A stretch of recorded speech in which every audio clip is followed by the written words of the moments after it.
And now, it's my pleasure to introduce someone else who I know has a keen interest in agriculture, food, and our economy. Please welcome the Premier of British Columbia, David Eby. David?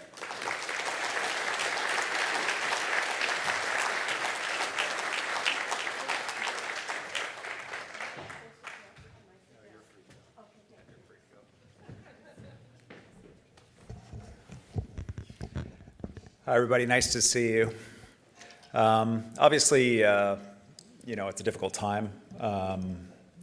Some harsh words were said, maybe even some misunderstandings, and I just hope that we can put it all behind us and start fresh, which is my message to Premier Danielle Smith about our bet on the Canucks and the fact that I lost that bet last night. If you see me in an Oilers jersey, it's just because I support the Canadian team going forward. Have we not got a lot of hockey fans in the audience here tonight, or are you still grieving as I am? Man, that was real. Thanks, Pam, for the introduction. Thank you, mayors and district chairs. Good to hear some of your remarks. Thank you, Fraser Valley Economic Summit, for having me here today. I am here to underline a few sort of key principles that I want you to know I understand.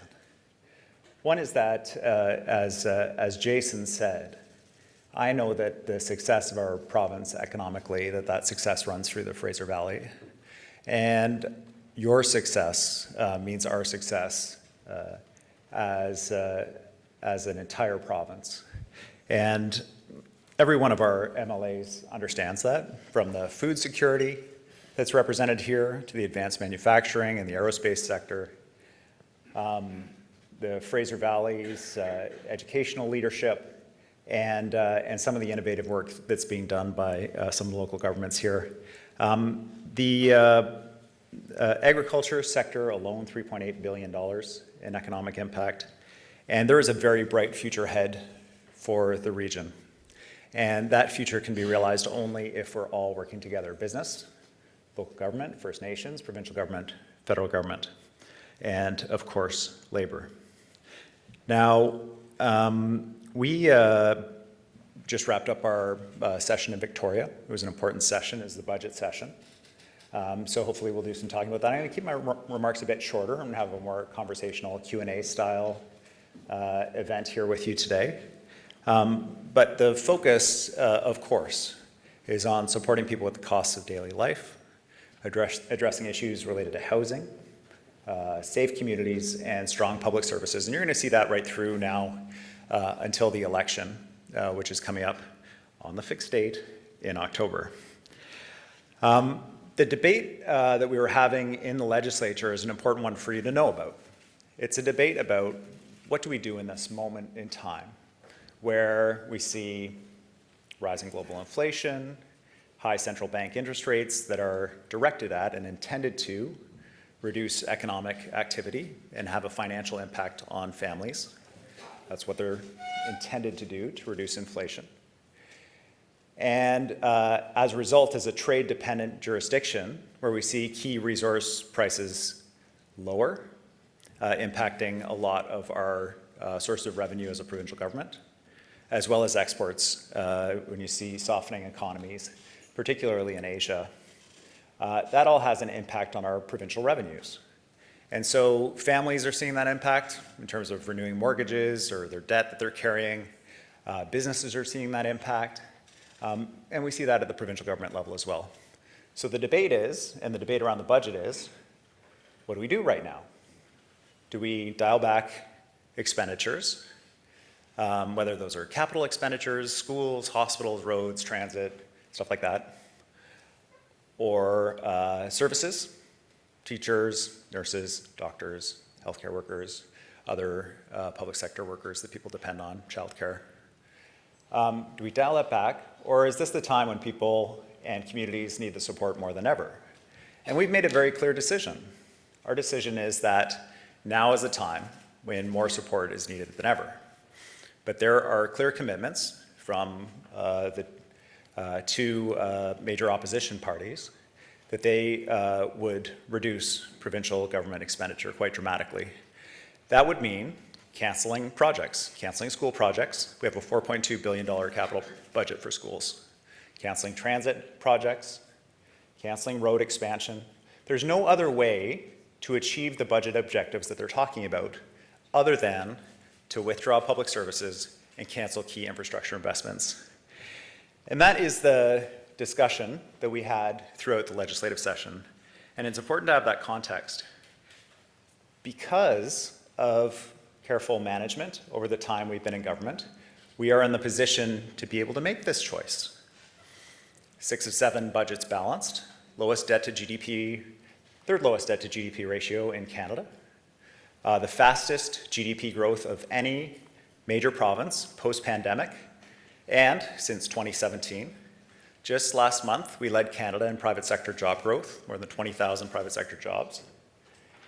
And those headline numbers are all, I mean, they're reassuring for sure in a really challenging time, but they don't tell the whole story of the challenges that British Columbians are facing. And so we do have to provide that additional support. So in the budget that we put forward, we made sure that we were addressing those concerns of British Columbians as well. We have stepped up for business in particular. We eliminated the employer health tax for businesses with payrolls under $1 million and reduced it for businesses with payrolls of $1.5 million and under. Of course, we had already eliminated the MSP. This means that 90% of businesses in the province now pay no employer health tax or MSP.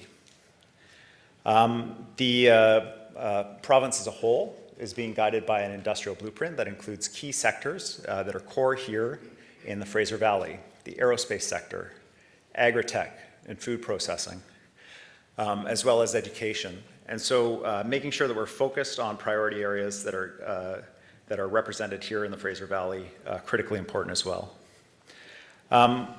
We also know that communities as a whole need to be strong in order for business to succeed, and there are a couple components to that. One is public safety.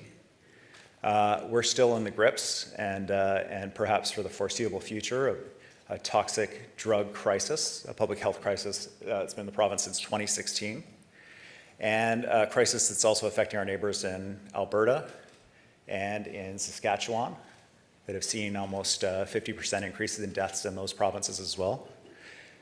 And our goal of keeping people alive, getting them into treatment, while ensuring safe communities was really challenged by a growth in public drug use that we saw post-decriminalization. So we passed a provincial law to address that, and when that got tied up in the courts, we had to go back to the federal government and recriminalize public drug use.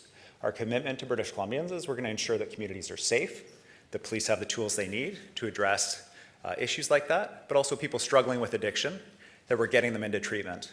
200 new treatment beds across the province, different kinds, young people, outpatient treatment, inpatient treatment, seamless care through St. Paul's Hospital, people overdosing, showing up in the emergency room, going into detox, going to treatment right at the hospital, everything we can do to address this really serious issue. And then for stronger communities as a whole, you heard the mayors talking about it. I am unapologetic. I am unapologetic about the houses that we need. And I was surprised to hear the suggestion that we're ignoring what's happening in First Nations around housing. Just the opposite. I look at what's happening in First Nations with housing, and it is inspirational. In my own community in Sanok, this is a Squamish Nation former reserve, they are building the largest rental housing development that has ever been built in the Lower Mainland on a similar footprint. It is massive. They're doing it in record time, exceptionally fast, because they didn't have to go through all of the legislated steps that the province has imposed on municipalities for so long. We're not telling municipalities don't go out and talk to your people, not at all. We're just saying we're not going to force you to go through public hearing steps for something you've already approved. You said you wanted rental housing in this area, you wanted high density housing in this area in your official community plan. Don't go back to a public hearing about the same housing again and again and again. It is so frustrating. We send money out for affordable housing to some cities, certainly not all. There were leaders on this stage, people who are really showing the way. This is not a critique of them. But we send money out for affordable housing, and it's tied up for years. There is a development on the edge of my own community at Arbutus and Broadway that's going into its third year. It's supposed to be housing for seniors, people at risk of homelessness, and it's more than 100 units that just haven't been built. The money's there. The local government wants it. We want it. It needs to get done. It can't get built. So we're simplifying the process. Absolutely. It is a challenging approach to the way that we've always done things. But I don't hear concerns from people about a lack of public hearings. I hear concerns from people about a lack of housing. And that is absolutely what we're going to do. And this will also be an important election discussion. Here in the Fraser Valley, just an example of some of what we're doing, 400 units of housing right here at the University of the Fraser Valley. This is critically important. And one of the areas where we've been able to show good progress compared with some of the other areas that have been tied up with different bureaucratic processes, both at our own level and at the local government level, all provincially imposed, by the way. But the success we've had on campuses is that they're able to build hundreds of units really quickly. And so that gets students out of the rental housing market in the broader community, reduces traffic. Students get to be on campus where they want to be in more affordable housing. And we increased our goal from 8,000 units in 10 years to 12,000 units in 10 years because we're almost at the 8,000 level already. So around transit, you heard a lot of discussion about transit. Around transit stations, we're buying up the land as we announce transit stations so that the people who actually use transit can afford to live there.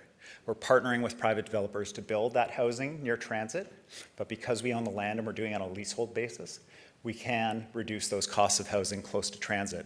We're using publicly owned land. Some of the mayors up on the stage have brought forward land. Langley Township, for example, I think they've identified 3 different parcels, and there's more on our BC Builds website, where they put them up. The land remains held by the municipality, but a private developer builds the housing because we're controlling the land cost and the municipality guarantees expedited permit process times. We believe that we can offer rental housing 30% below market without any ongoing subsidy. And eventually, housing for purchase 30% below market as well. We are looking at every possible opportunity to address the housing issue because housing is critical both for people and for business to be successful. I said I'd keep my remarks brief. There's lots more we can talk about, but maybe I'll turn it over now and we'll do a Q&A. Lots of capital investment that we can talk about and go into detail in the region, but really looking forward to hearing your questions from the floor so we can address them together. Thanks very much for having me here today.